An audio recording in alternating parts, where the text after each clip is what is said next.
You remember the feeling, don't you? That new car smell. The way the leather felt under your hands as you drove it off the lot. For those first 48 hours, you felt like you'd finally made it. But then, the first statement arrived. And suddenly, that shiny piece of German engineering stopped feeling like a trophy and started feeling like a set of handcuffs. You didn't just buy a car, you signed away 72 months of your freedom. 6 years of working jobs you hate, just to pay for a depreciating metal box that's losing value faster than you can pay down the interest. You're about to find out exactly how a $700 monthly payment becomes a psychological prison, and why the most expensive thing you will ever own isn't the car itself, but the years of your life you traded to keep it in your driveway. It starts with a simple calculation in a dealership office. You aren't looking at the total price tag of $50,000, you are looking at the monthly payment. The salesman tells you it's only $650 a month. It sounds manageable, it sounds like progress.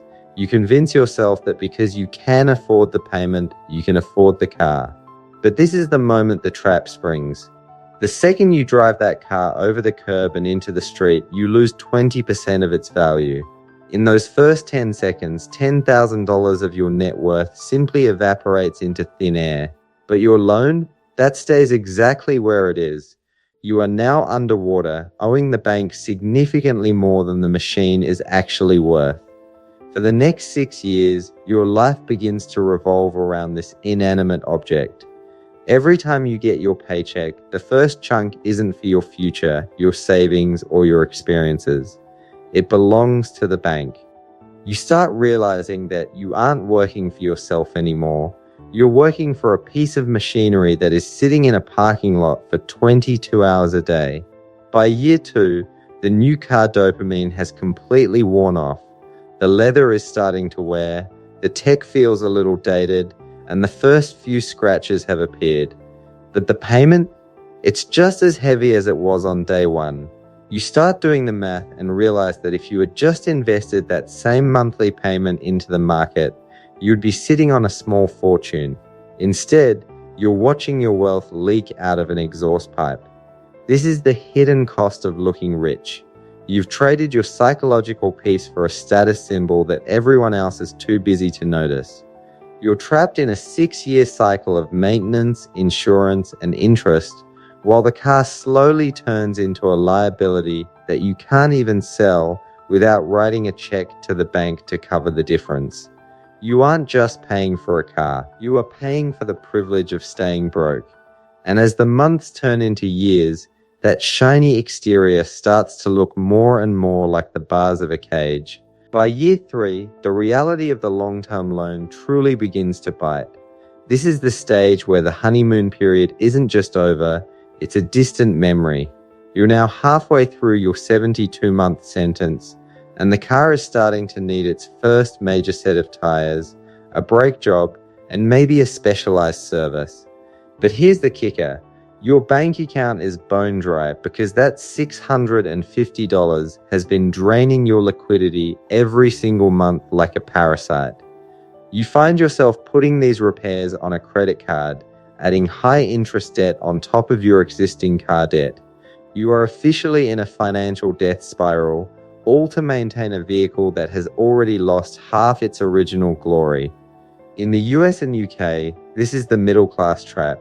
You look successful to your neighbors, but you are one missed paycheck away from total disaster.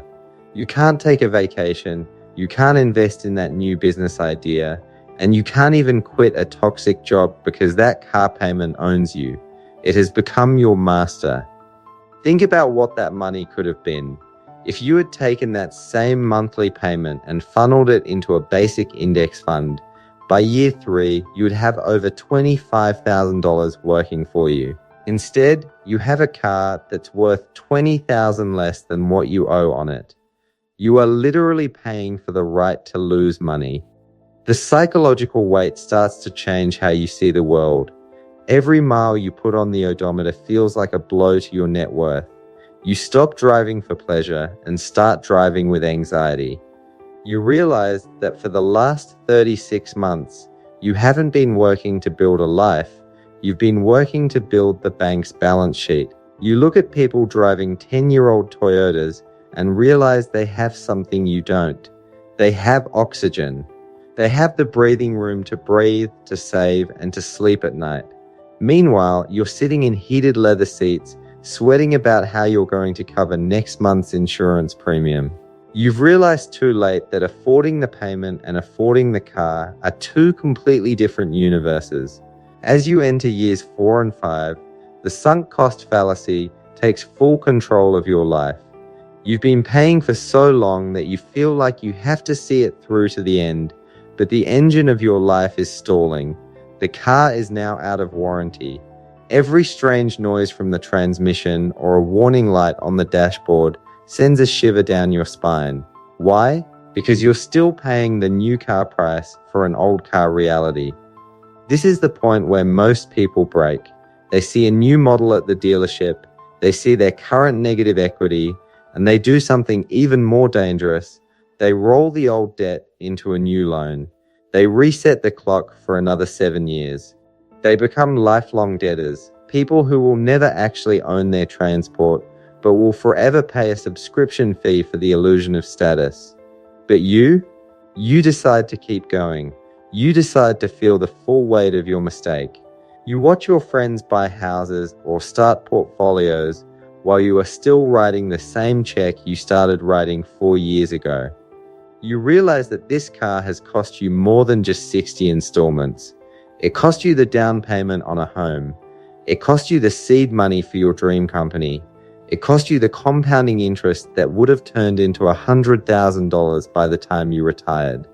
The POV of a 6-year car loan is a POV of missed opportunities. It's the realization that while you were trying to impress people at a red light, you were actually sabotaging the person you were meant to become. Every time you shift gears, you're reminded of the trade-off. You start to calculate your life in car payments.